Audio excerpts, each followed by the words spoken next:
धम्मं नमामि संघं नमामि। आज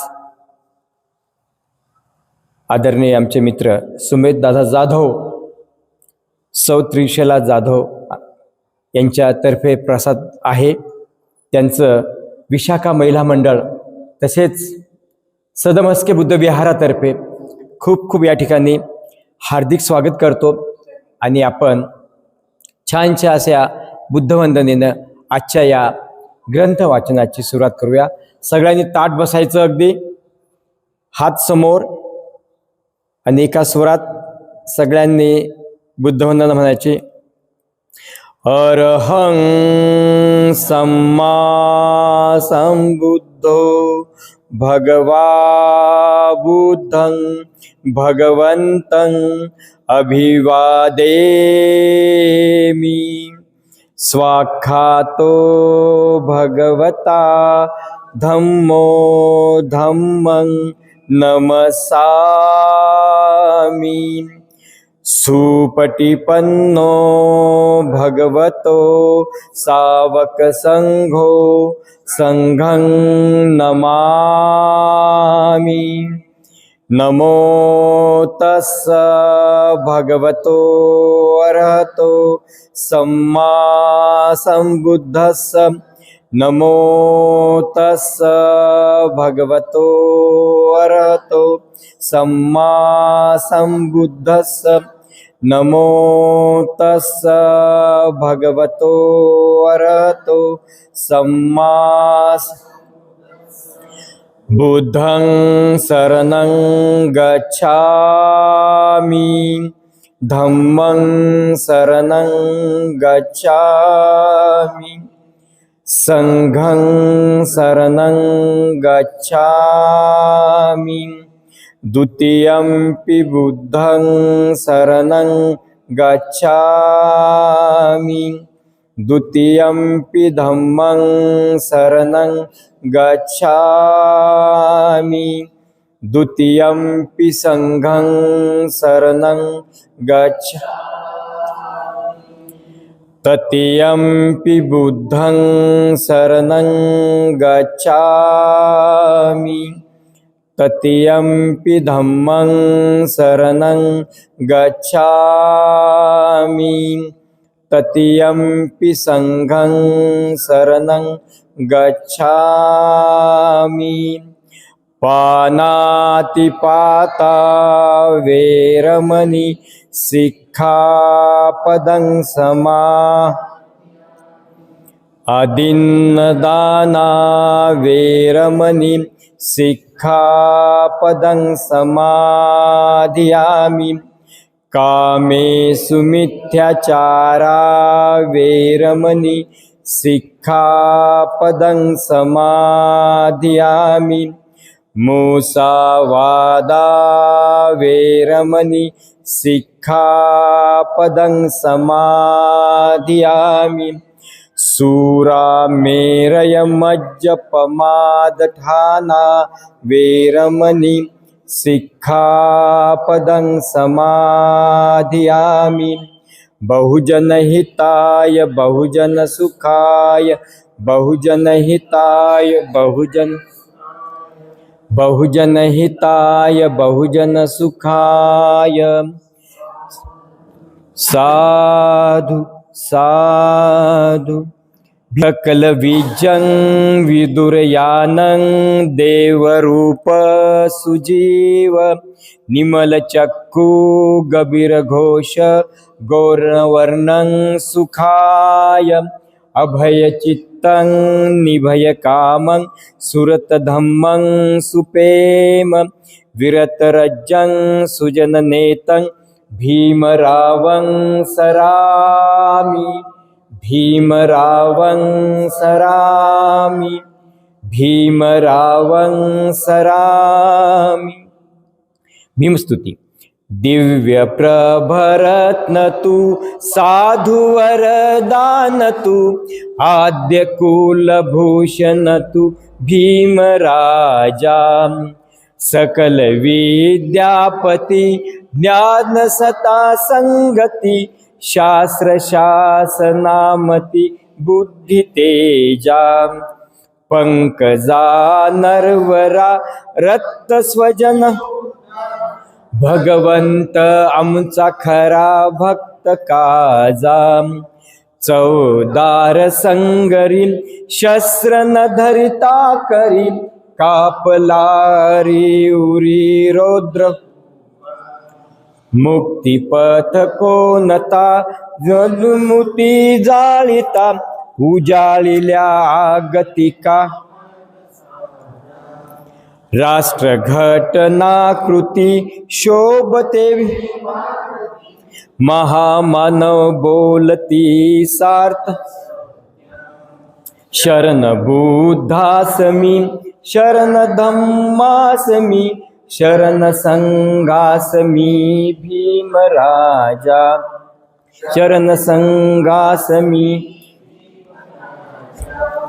शरण संघासमी भीमराजा.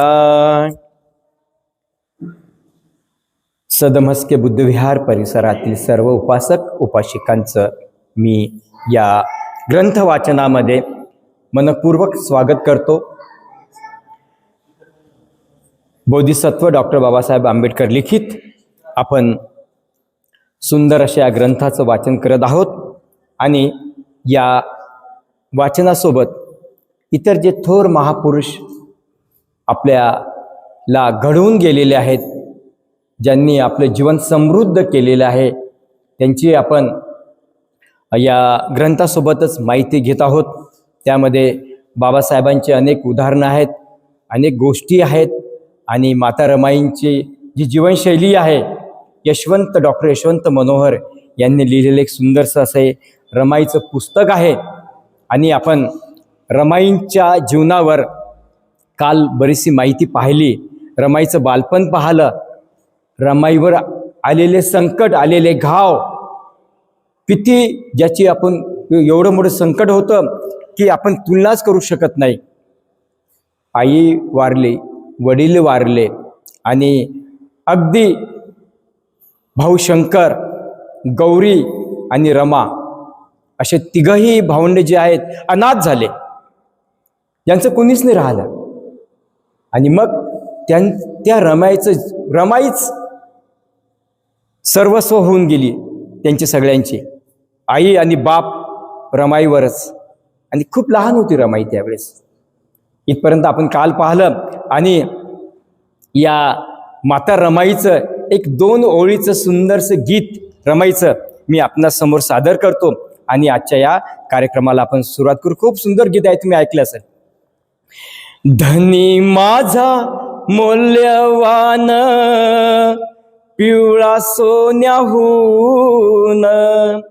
धनी माझा मौल्यवान पिवळा सोन्याहून, कशाला हवे ग मजला सोन्याचं दागीन, कशाला हवे ग मजला सोन्याचं दागीन, भरदार बांधा रंग गोरा गोरा पान, सुट बूट टाय दिसे तयाला शोभून, सुट बूट टाय दिसे तयाला शोभून, गोऱ्या लोका संग बोले इंग्रजी ठासून, गोऱ्या लोका संग बोले इंग्रजी ठासून, कशाला हवे ग मजला सोन्याचं दागीन, फुला संग यावा जसा मातीला सुगंध, तसा लाभला ग बाई भीमरावाचा संग, भीमामूळ सुधारल दलितांचं जीन, भीमामूळ सुधारल दलितांचं जीन, कशाला हवे ग मजला सोन्याचं दागीन. दलितांचे बाबा झाले माझे पतिराज, आई 9 कोटीची मी त्यांच्यामुळे आज. सौभाग्याचं कुंकू दिसे कपाळी शोभून, सौभाग्याचं कुंकू दिसे कपाळी शोभून. कशाला हवे ग मजला सोन्याचं दागीन, कशाला हवे ग मजला सोन्याचं दागीन, कशाला हवे ग मजला सोन्याचं दागीन. असं हे सुंदर गीत. दादा, या गीताचे कवी कोण आहेत? कवी म्हटलं बोदोडे आहेत का? अच्छा. तर फार सुंदर वर्णन या गीतामध्ये केलं. हा सुषमा देवींनी गायलेला आहे आणि बाबासाहेबांचं खूप सुंदर वर्णन या गीतामध्ये त्यांनी केलेलं आहे. मला राहुलने हे गीत आपण म्हटलं पाहिजेत, कारण रमाईंचा अध्याय सुरू आहे. मग अशा प्रकारे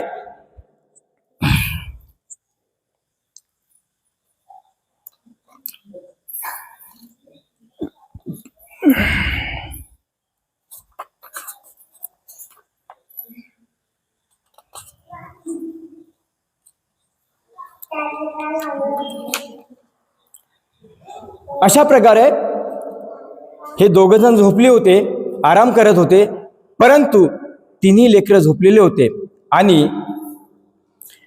रमाई तेवढी झोपलेली होती. या दोघांमध्ये रुक्मिणी आणि भिकू यांच्यामध्ये संवाद सुरू होता. रुक्मिणी आणि भिकू यांच्यात खूप वेळपर्यंत असं बोलणं सुरू होतं. दोघंही भरलेल्या डोळ्यांनी रामीकडे पाहत होते आणि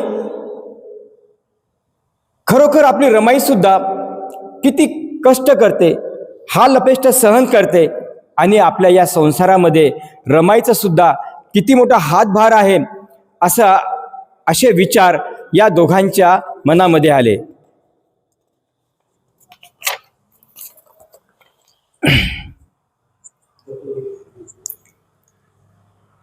आणि हळूहळू या दोघांचंही, रुक्मिणी आणि भिकू यांचं निधन झालं.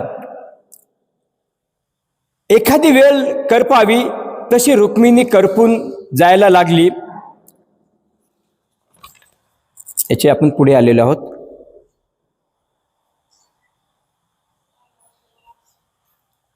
मग अशा प्रकारे हे अनाथ झाले.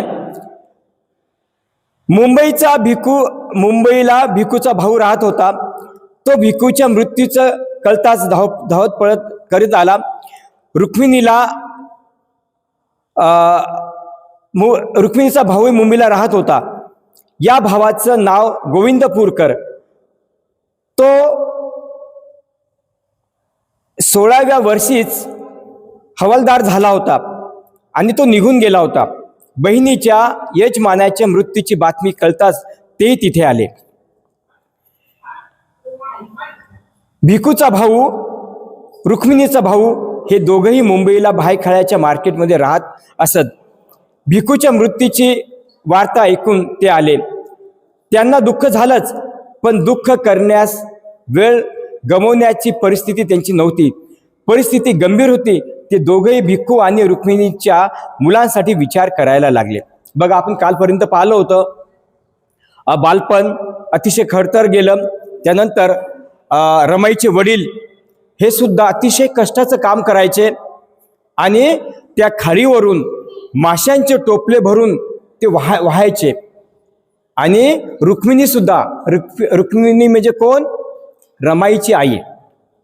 ही सुद्धा अतिशय कष्टाचं काम करायची, गोवऱ्या वगैरे थापायची, काही काडी कचरा जमा करून आणायची. अशा प्रकारे त्यांचं चाललं होतं.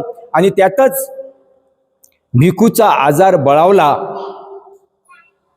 मोठं ओझं उचलल्यामुळे त्याची छाती भरून यायची आणि परिस्थितीमुळे त्यानं आजार सांगितला नाही की मला हा आजार आहे असा.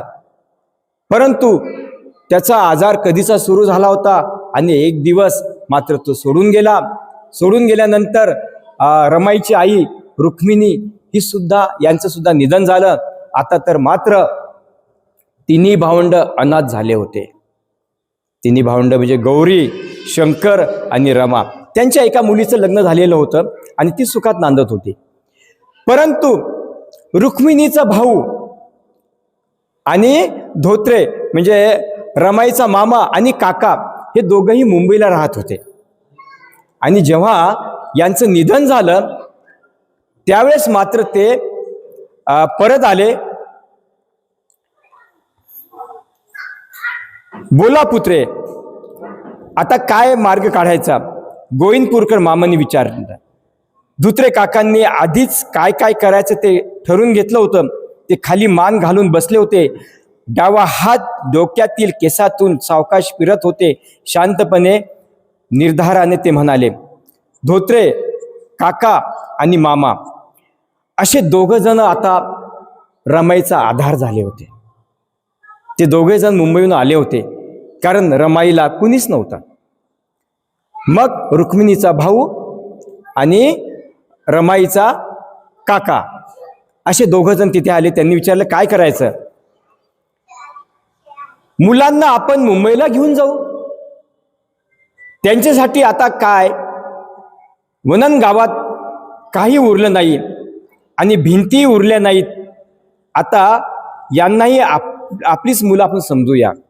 मला सांगा ना, हे लहान बालकं आहेत, यांना आधार कोणीच नाही, केविलवाणी आहेत, गरिबीतून पोळलेले आहेत आणि परत आपल्याशिवाय तर यांना कुणीच नाही. त्या दोघांनी मनोमन विचार केला आणि या तिघाही भावंडांना आपण घेऊन, काका आणि मामा या दोघांनी विचार केला आणि या तिघांना घेऊन आपण मुंबईला नेल्याशिवाय पर्याय नाही आणि आता हेच आपले मुलं आहेत अशा मोठ्या मनाने त्यांनी निर्धार केला. गोविंदपूर मामाच्या मनातलं धोत्रे काकाच्या तोंडातून बाहेर पडत होतं. दुसरा मार्गच नव्हता. दोघांचे विचार सारखे जुळले. अगदी मनातलं बोलताना, धोत्रे तुमच्या भावांची आणि माझ्या बहिणीची मुलं काही आपल्याला भारी नाहीत. थोडं मुलांना शांत करा. थोडं शांत करा. आणि गोविंदपूरकर मामांनी आपले डोळे पुसले होते. साहजिकच आहे, काका आणि मामांच्या डोळ्यामध्ये खूप म्हणजे अगदी आसू उभे राहिले होते. त्यांचं हृदय दाटून आलं होते की काय आपल्या भाचीवर आणि आपल्या पुतण्यावर ही काय वेळ आली आहे. यानं त्यांचं मन दाटून आलेलं होतं. गौरीच्या मैत्रिणी जमल्या, शंकरचे सवंगडी जमले, रामीच्या बरोबरच्या मुली जमल्या. पोरींना सांभाळा असं मोहल्ल्यातील सर्व लोक म्हणाले. सर्वांनी मुलांना निरोप दिला. आणि मग ते समजल्यामुळं आता आपला बौद्धवाडा म्हटल्यानंतर, लागली घटना झाल्यानंतर ते येतात. शहरातली गोष्ट वेगळी आहे, पण खेड्यामध्ये एखादी कोणती काही घटना झाली, लागली सगळेजण जमतात, त्याचा निवाडा विचार वगैरे. तशा मग यांचे सगळे वार्डमधले लोक जमा झाले. त्यांनी सांगितलं दोघांना की बाबा हे अनाथ मुलं आहेत, यांचा तुम्ही सांभाळ करा. रमाईच्या मैत्रिणी आल्या, गौरीच्या मैत्रिणी आल्या, शंकरचे मित्र आले. अशा प्रकारे त्यांच्या पावलापुढे मात्र अनेक प्रश्नचिन्ह उमटत होती. आता हे दोघं जण घेऊन तर चालले होते, परंतु त्यांच्या डोळ्यासमोर खूप मोठे प्रश्न होते, कोमेजत होते. त्यांचा जीव या गावात तिचा जन्म देणाऱ्या या वनन गावात गुंतला होता. तिच्या लहानपणापासूनचा रांगू देणाऱ्या अंगणातून तिला पाऊल उचलत नव्हतं. शेजारा पाजारांच्या अनेक डोळ्यातील आसव तिला निरोप देत होती. तिच्या बरोबरीच्या मुली रडक्या डोळ्यांनी आणि हसऱ्या ओठांनी तिला निरोप देत होत्या. रमा काका मामांकडे मुंबईला जायला निघाली होती, पण ती खरोखर कुठे जायला निघाली होती काहीच माहीत नव्हतं. ज्यावेळेस ते काकांच्या सोबत मामांच्या सोबत निघाल्या त्यावेळेस रमाई आपल्या घराकडे पाहत होती. ज्या घरात मी लहानचं मोठी झाले, ज्या घरात माझ्या आई वडिलांनी आम्हाला घडवलं, ज्या अंगणात मी खेळले, जी इथे राबराब राबले, ते सगळं घर दार आता मी सोडून जात आहे, वनंद गाव सोडून जात आहे. आणि हळूहळू तिच्या मैत्रिणी, शंकरचे मित्र, गावातील आसपासचे सगळे लोक जमले होते आणि त्यांना अगदी गांभीर्याने, नयनांनी, डोळ्यामध्ये अश्रू आल्यानंतर ते रडत होते आणि त्यांना ते निरोप देत होते. ही वाट तिला कुठे घेऊन चालली होती? भविष्यानं तिच्या आयुष्यात काय लिहून ठेवलं होतं? ती सुखी होणार होती की दुखी होणार होती?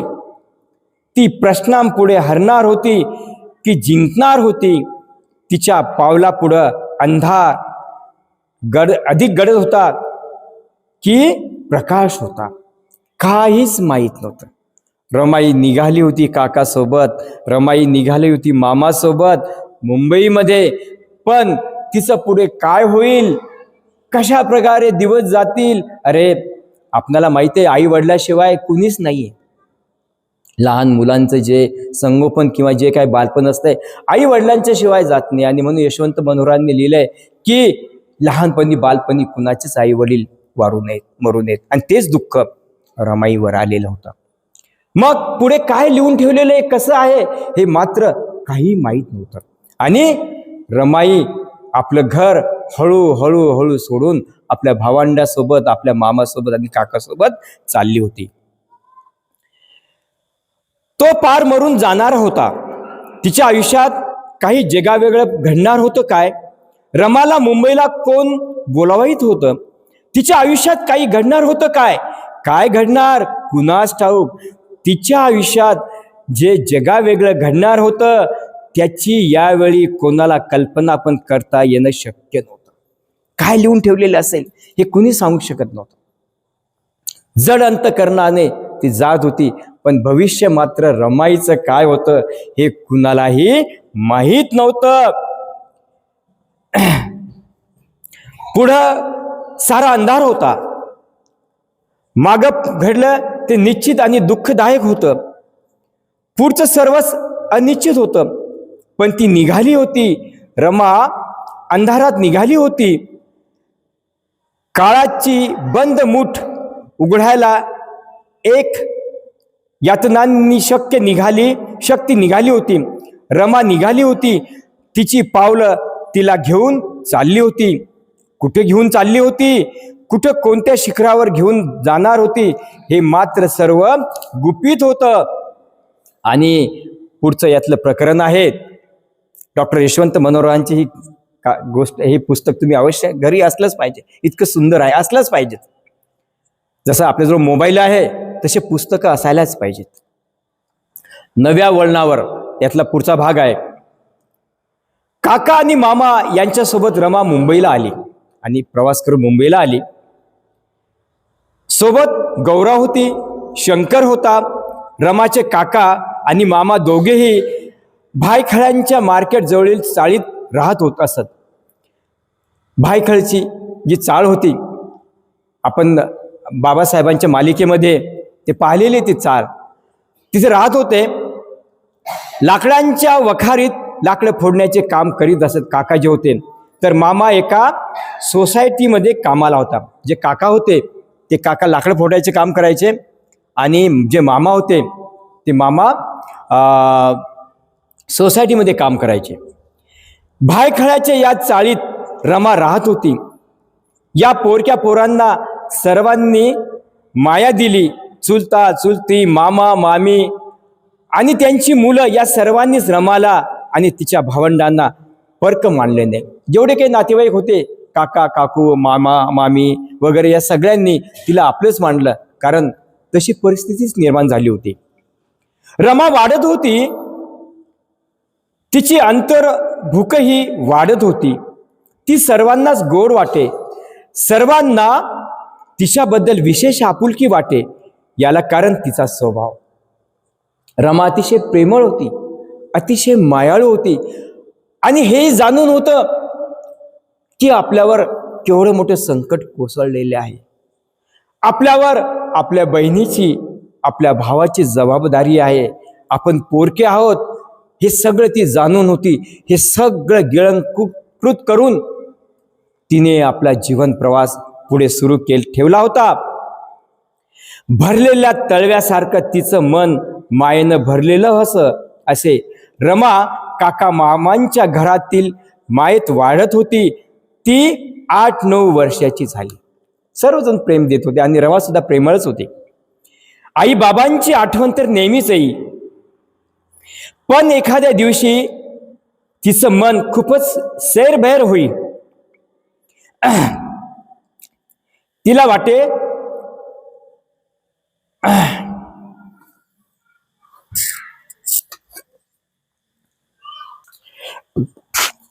अशा प्रकारे बघता बघता 1908 साल उघडलं. रमा 9 वर्षाची झाली. त्या काळाच्या रिवाजाप्रमाणे तिचं लग्नाचं वय झालं. 9 वर्षाची रमा होती. माहिती आपल्याला, गीतातून वगैरे आपल्याला या गोष्टी माहीत आहेत. तिचं लग्नाचं वय झालं होतं. वलंकर काका आणि गोविंदपूर मामा यांच्या डोक्यात तिच्या लग्नाचे विचार घोळू लागले. साहजिक आहे, त्या काळामध्ये बालवयातच लग्न व्हायचं. चांगला पठाणी देखणीला मुलगा मिळायला पाहिजेत, चांगला देखणा मुलगा, यासाठी ते प्रयत्न करू लागले होते. रमा सोजवळ होती, अत्यंत शांत वृत्तीची होती. एखाद्या सुस्वभावी मुलाशी लग्न लावून द्यावं हा विचार त्यांच्या मनात एरझारा घालू लागला, पण मनासारखं जुळून येत नव्हतं. साहजिक आहे, मामा आणि काकाला दोघांनाही, आणि विशेष म्हणजे हे दोघं जण खूप चांगले प्रेमळ होते स्वभावाला. त्यामुळं रमावर, या दोघा भावड्यावर ते खूप प्रेम करायचे. आणि आता 9 वर्षाची झाल्यामुळं साहजिकच त्यांच्या मनामध्ये सुद्धा विचार आला की चांगलं एखादं स्थळ पाहून आपण रमाईचा विवाह करूया. आणि इकडे रामजी सुभेदाराचा मुलगा भीमराव 9व्या वर्गात शिकत होता. बघा, इकडची स्थिती वेगळी होती बाबासाहेबांच्या घरची. हा 9व्या वर्गात शिकत होता. रामजी सुभेदार मुंबईतच लोअर परळच्या डबक चाळीत राहत होते. रामजी सुभेदार जे आहेत, भीमराव आंबेडकरांचे वडील, ते मुंबईतील डबक चाळीमध्ये राहत होते. एकाच खोलीचं घर होतं. या एका खोलीतच सर्व व्यवहार चालत.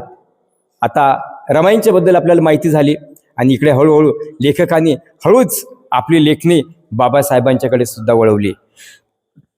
आणि एकाच खोलीमध्ये बाबासाहेबांचा अभ्यास चाले, भीमरावाचा अभ्यास चाले. इथेच सुभेदारांचा लाडका भीमराव अभ्यास करीत असे. तो बळकट शरीराचा आणि सुंदर मुलगा भराभर पास होत चालला होता. परळच्या या डबक चाळीतील सर्वांचे डोळे भीमरावकडे लागले होते.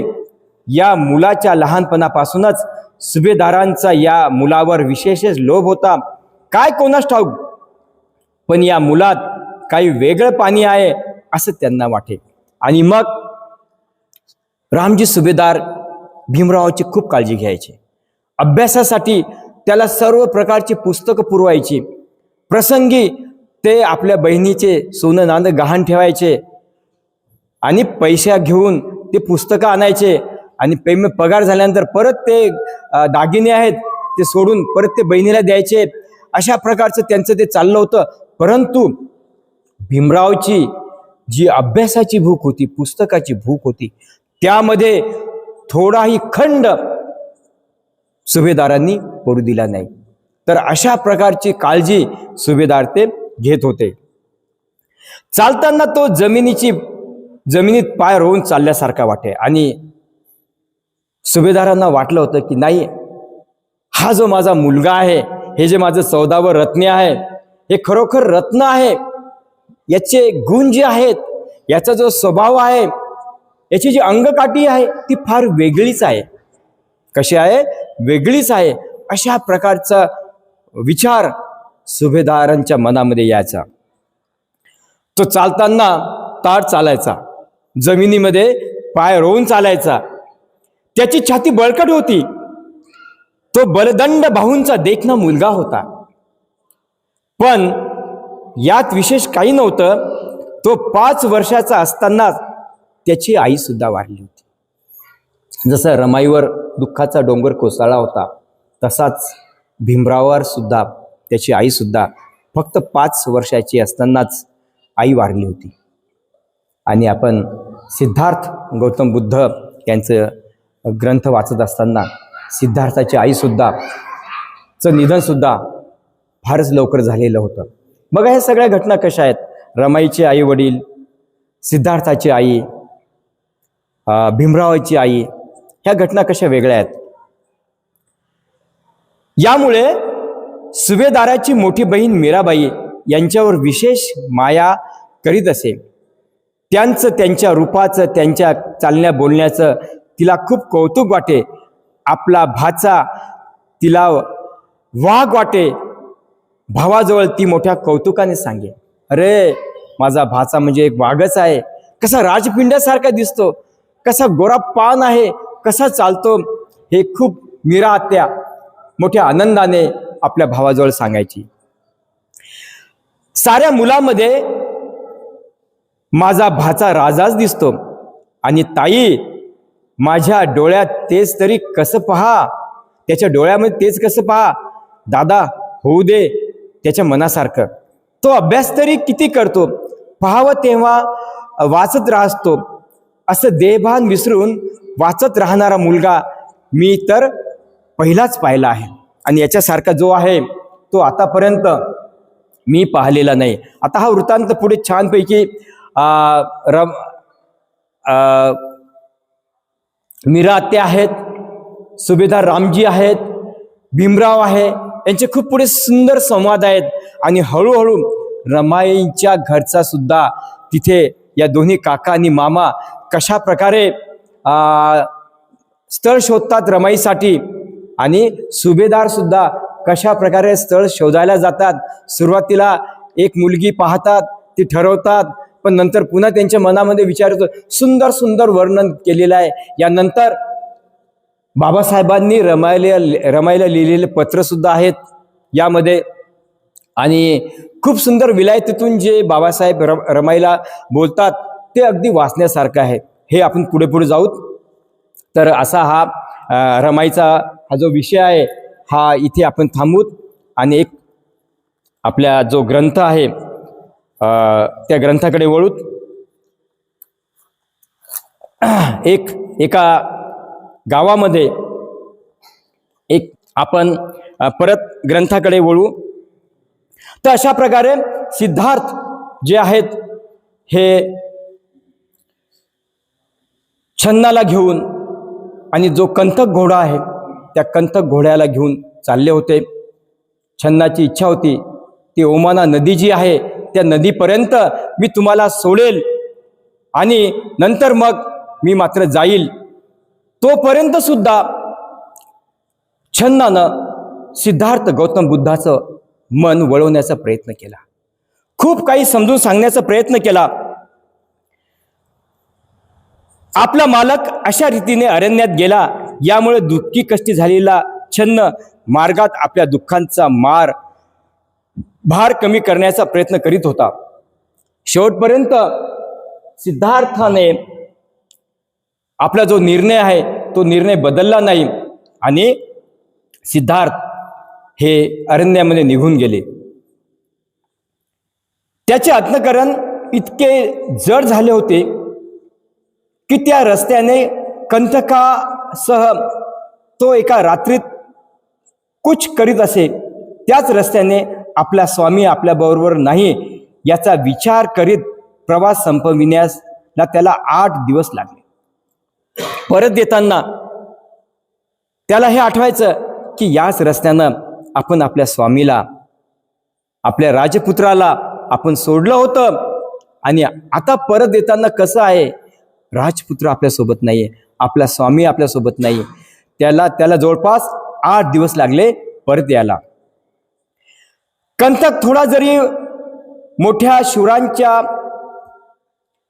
आवेशाने कूच करीत होता तरी तो अगदी गलित गत्र निस्तेज झाला होता. जरी तो अलंकार भूषणांनी सजवलेला होता तरी बरोबर आपला धनी नाही म्हणून अगदी स्वरूपहीन दिसत होता. आणि ज्या दिशेला त्याचा मालक गेला होता त्या दिशेकडे वळून एकसारखी मान वर खाली करून केविलवाण्या सुरात किंकाळत होता. आणि तो जरी अतिशय भुकेलेला होता तरी पूर्वीप्रमाणे मार्गात गवत किंवा पाणी याची त्याने अपेक्षा केली नाही किंवा त्यांना तोंडही लावले नाही. कंथक जो घोडा होता तो अतिशय जीवापाड प्रेम सिद्धार्थावर करायचा. आणि ज्यावेळेस तो परतीच्या मार्गावर निघाला त्यावेळेस त्याने काही खाल्ले नाही, गवत वगैरे पाणी सुद्धा घेतलं नाही. आणि परत तो त्या वाटेकडे ज्या दिशेला सिद्धार्थ गेले होते त्या दिशेकडे तो पाहायचा. आणि खरोखर हे प्राणी मात्र आपल्यावर एवढे प्रेम करत असतात ना, आपल्यापेक्षा कितीतरी पटीनं हे प्राणी मात्र आपल्यावर प्रेम करत होते. आणि तो तर सिद्धार्थाचा घोडा होता कंथक, की ज्याचा जीवापाड प्रेम सिद्धार्थाचं त्या कंथकवर होतं आणि कंथकाचं सुद्धा सिद्धार्थावर होतं. आणि ज्या दिशेला त्याचा मालक गेला होता त्या दिशेकडे वळून एकसारखी मान वर खाली करून केविलवाण्या सुरात किंकाळत होता. हळूहळू ते शेवटी कपिलवस्तूला येऊन पोहोचले. जी कपिलवस्तू नगरी गौतमाच्या जाण्याने अगदी उजाड दिसत होती ते दोघेही कपिलवस्तूला शरीराने पोहोचले होते, मनाने नाही. अगदी दुःखी खिन्न झाले होते की आपला स्वामीच नाही. आणि ज्यावेळेस त्या कपिल नगरीमध्ये ते पोहोचले ते अगदी भयान उद्ध्वस्त झाल्यासारखे वाटत होते. आणि ते फक्त शरीराने पोहोचले होते, मनाने नव्हे. मनाने संपूर्णपणे ते सिद्धार्थामध्ये अजूनही लीन झालेले होते. हळूहळू ते शेवटी कपिलवस्तूला येऊन पोहोचले, जी कपिलवस्तू नगरी. जरी कपिलवस्तू नगरी अधूनमधून कमळांच्या ताटव्यांनी भरलेल्या जलाशयामुळे व फुलांनी भरलेल्या वृक्षामुळे उलसित व शोभायमान दिसणारी होती तरी आज तिच्या नागरिकांचा आनंद पार मावळलेला होता. नेहमी गदगदलेली असते, नेहमी फुलांनी ही सुवासित झालेली असती, अशी ही नगरी आज मात्र ओस पडली होती. त्या नगरीमधला संपूर्ण प्राण निघून गेलेला होता, त्या नगरीमधला आनंद मावळलेला होता. जिकडे तिकडे दुःखाचं असं वातावरण होतं. निस्तेज चेहऱ्याने वस्त्र ढाळीत त्या दोघांनी जेव्हा हळूहळू शहरात प्रवेश केला तेव्हा त्या शहरातील सर्व लोक त्यांना शोकात बुडालेले दिसले. कुणाच्याच चेहऱ्यावर आनंद नव्हता, कुणाच्या चेहऱ्यावर सुख नव्हतं. सगळ्यांचे चेहरे अगदी निस्तेज होते. जेव्हा लोकांनी ते शाक्य कुळाच्या कुलदीपकाशिवाय गलित गात्र स्थितीत परत आलेले पाहिले तेव्हा त्यांनी ढळाढळा अश्रू घातले. त्यांना शेवटची आशा होती की छन्न हा काही करून सिद्धार्थाला परत आणेल. ही सगळ्यांची आशा होती.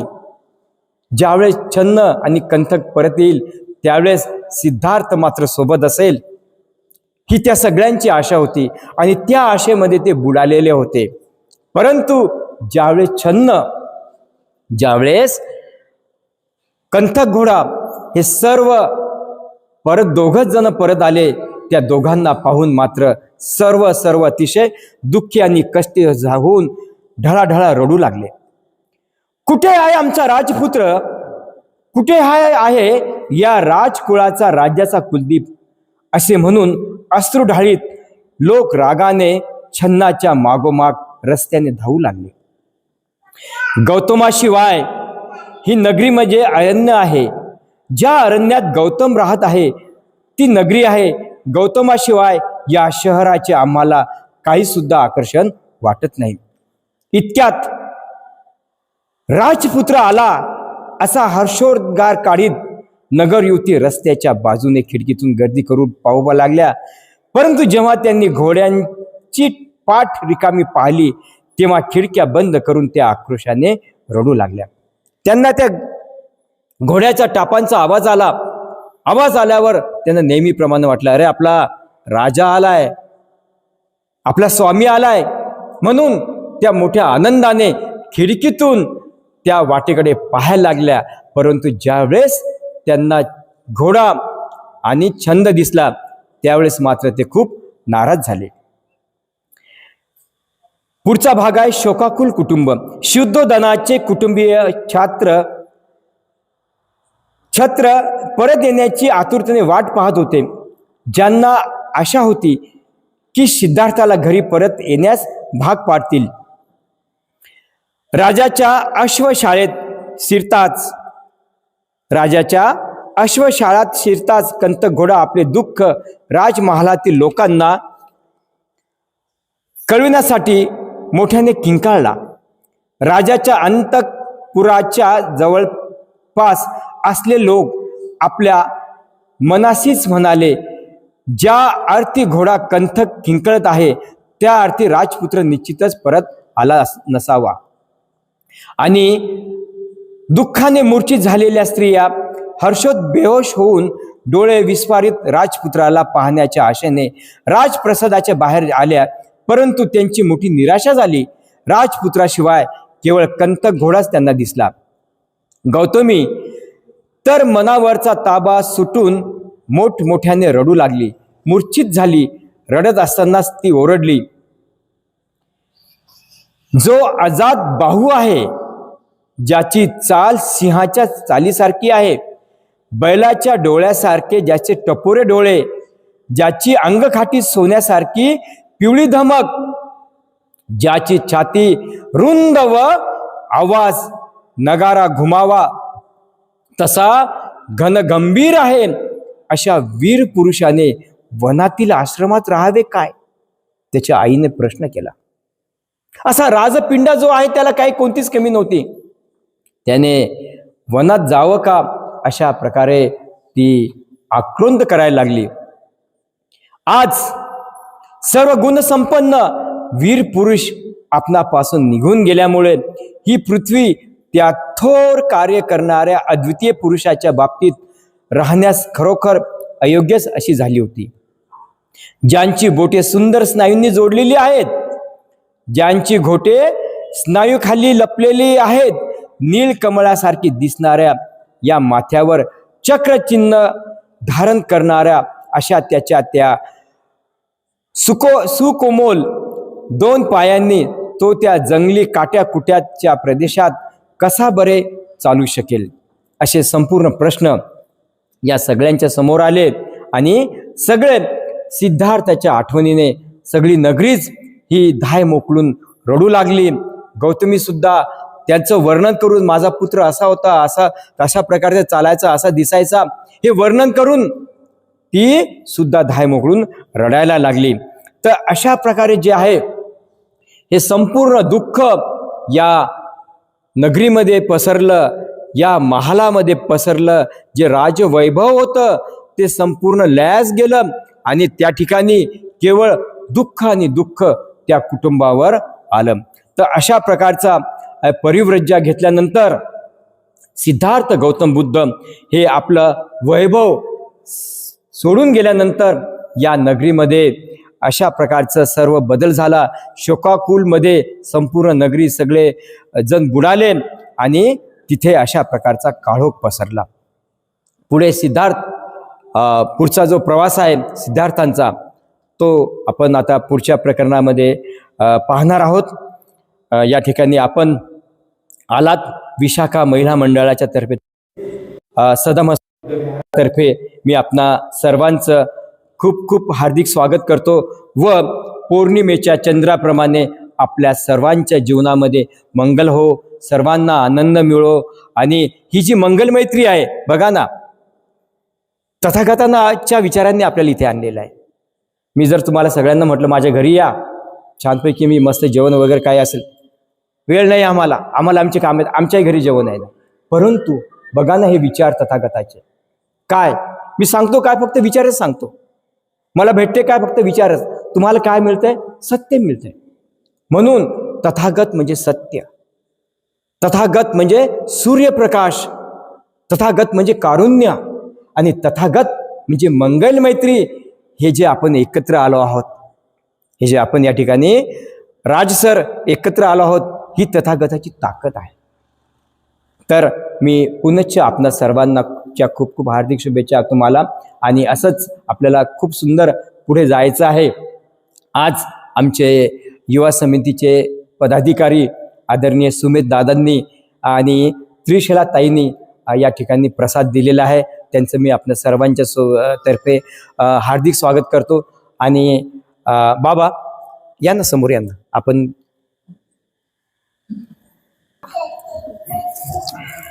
महो हवा हवा दुःखावरी लाही दवा, मी सांगतो म्हणून नव्हे स्वतः तुम्ही अनुभवाव. हा धम्म हो हवा हवा दुःखावरी लाही दवा, मी सांगतो म्हणून नव्हे स्वतः तुम्ही अनुभवाव. दुःखाने विश्व सारे हे तुडुंब भरले आहे रे, व्याधी व्यथा जरा मरण तुझीच वाट पाही रे. जीवन प्रवासी मानवा विसावा शांतीचा हवा, मी सांगतो म्हणून नव्हे स्वतः तुम्ही अनुभवाव.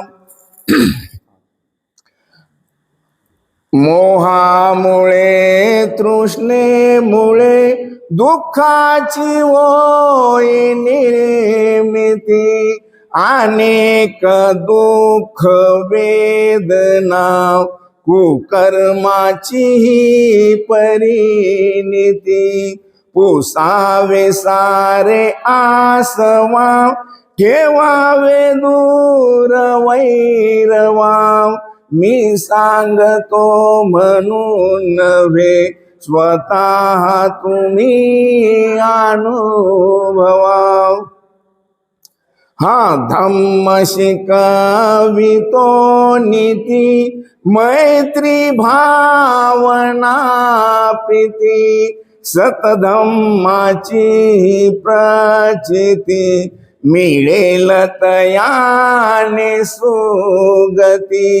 बंधुभाव वाढवा मैत्री भाव जागवा, मी सांगतो म्हणून नव्हे स्वतः तुम्ही अनुभवाव. आपण धम्मास ओळखा लावा कसोटी पारखा, हा सत्य सत्य सारखा झालास विश्व लाडका. अष्टांग मार्ग ही दवा सतधम्माचा गोडवा, मी सांगतो म्हणून नव्हे स्वतः तुम्ही अनुभवाव. हा धम्म हो हवा हवा दुःखावरी लाही दवा, मी सांगतो म्हणून नव्हे स्वतः तुम्ही अनुभवाव. धन्यवाद बाबा.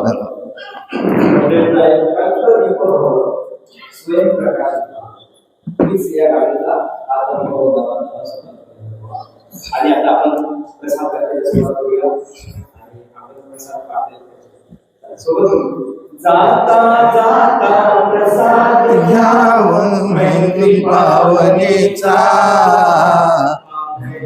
भावनेचा मैत्री भावनेचा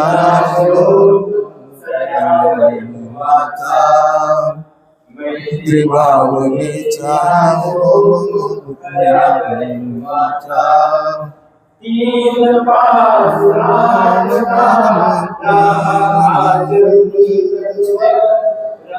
अरे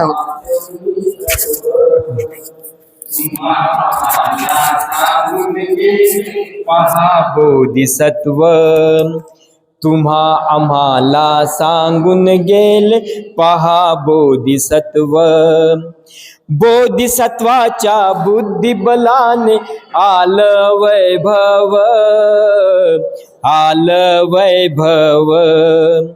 नाव गाजिले क्षणात झाले रंकाचे रावण, नाव गाजले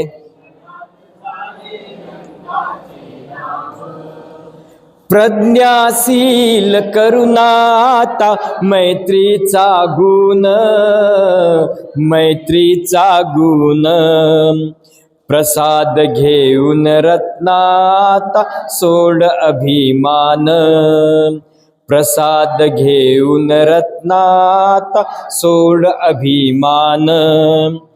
प्रसाद घ्या हो सर्व मिळूनी, नंतर घ्या हो शिलेचे पाणी. शिलेच्या पाण्याचा घ्या ना हो घोट, पवित्र करा हो आपुल्या मनास. बुद्धाच्या मार्गाने चाला हो नीट, धम्माच्या मार्गाने चाला हो नीट.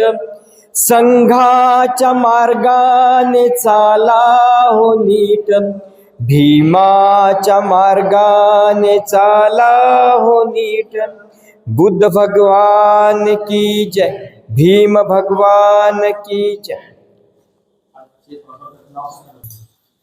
थोडं सुमेध दादा जे की धम्म कार्यामध्ये अग्रेसर असतात, या ठिकाणी उपस्थित आमचे रामू दादा, मी आज मोबाईलने आणला, त्यांच्या सुंदर अशा काय असतात इथे आण, म्हणजे शूटिंग घेतलं ते बरोबर.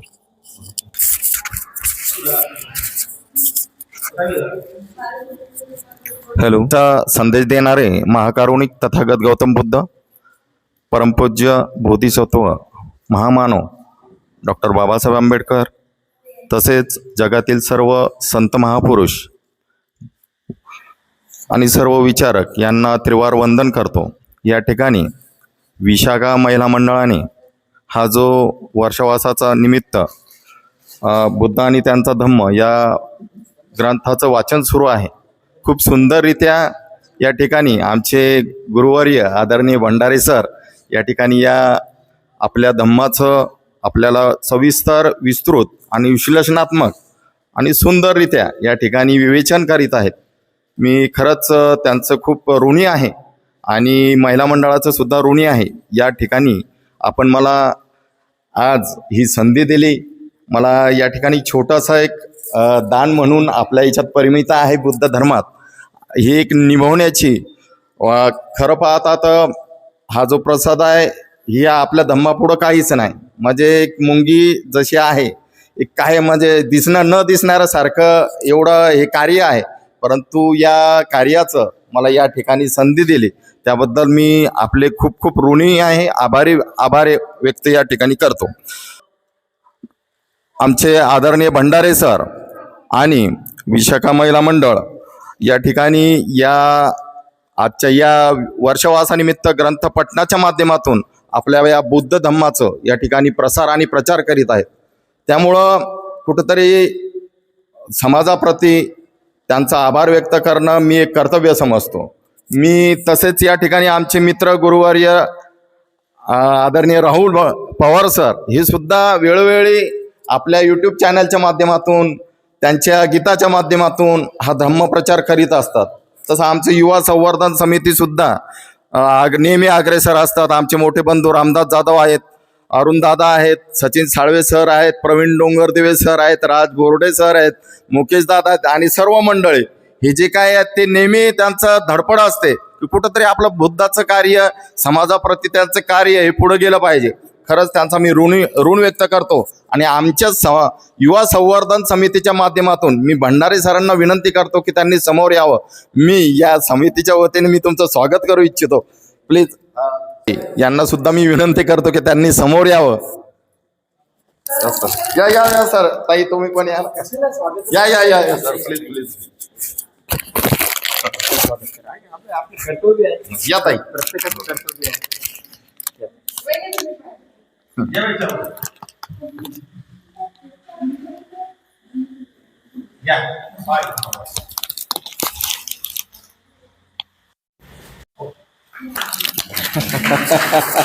परत एकदा सर्वांचे मी आभार व्यक्त करतो. धन्यवाद. या ठिकाणी आमचे आदरणीय राहुल पवार सर यांच्या विशाखा न्यूज जे चॅनल आहे या चॅनलवर आपण सबस्क्राईब करावं, लाईक करावं, जेणेकरून आपला धम्माचा प्रसार जलद गतीने होईल आणि त्यांचे व्ह्यू वाढतील, त्यांचं मी तर म्हणतो लाईक्स वाढतील. त्याच्यामुळे प्रत्येकाने जरूर विशाखा 24 न्यूज चॅनलला लाईक आणि सबस्क्राईब करा. धन्यवाद. चालू आहे.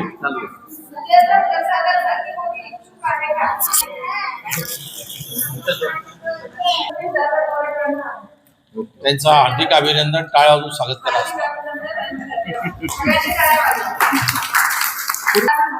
नाव सांगा ताईचं.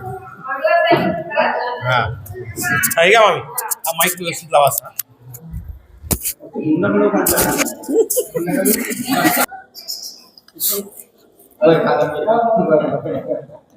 जवानो उतारे वीर जवानो, या क्रांतीची मशाल हाती गाडून अंधश्रद्धा लावा रे भीम ज्योती गाडून अंधश्रद्धा लावा रे भीम ज्योती.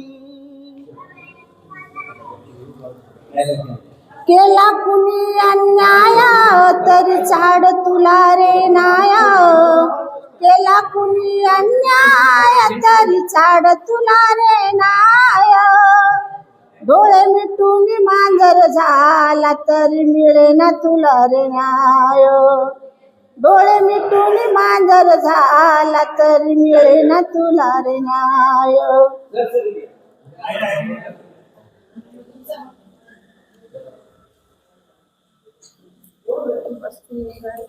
काय पेटून मांजर झाला तरी मिळे ना तुला रे न्याय. हटवा आपली ही बेटी, हटवा आपली ही बेटी, बेटीला जाऊट माती गाडून अंधश्रद्धा लावा रे भीम ज्योती गाडून अंधश्रद्धा लावा रे भीम ज्योती. भेदाभेद सोडा समाजद्रोह तोडा, भेदाभेद सोडा समाजद्रोह तोडा. नीच रूढीला सोडा अज्ञानी बुरखे फाडा, नीच रूढीला सोडा अज्ञानी बुरखे फाडा.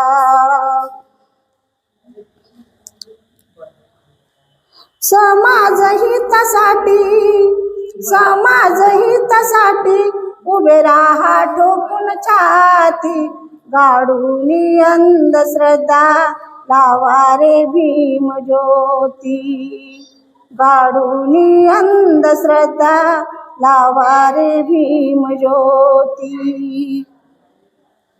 भिकेची नको रे वाटी घ्या भीमसेवेची पाटी, भिकेची नको रे वाटी घ्या भीमसेवेची पाटी.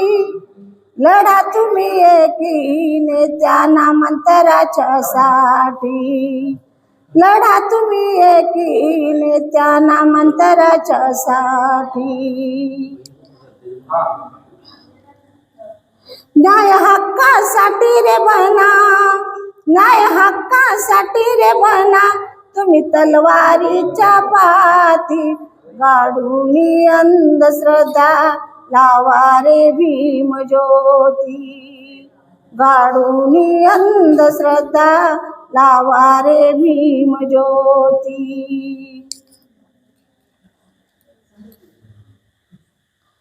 आलेल्या संकटाला भिवू नका रे कोणी, आलेल्या संकटाला भिवू नका रे कोणी, त्या आंबेडकरा परी बनारे स्वाभिमानी, त्या आंबेडकरा परी बनारे स्वाभिमानी.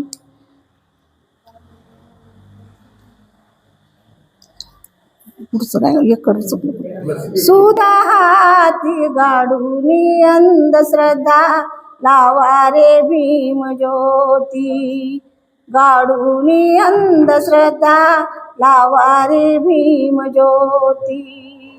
उठा रे भीम जवान, घ्या क्रांतीची मशाल हाती, गाडून अंधश्रद्धा लावा रे भीम ज्योती, गाडून अंधश्रद्धा लावा रे भीम ज्योती.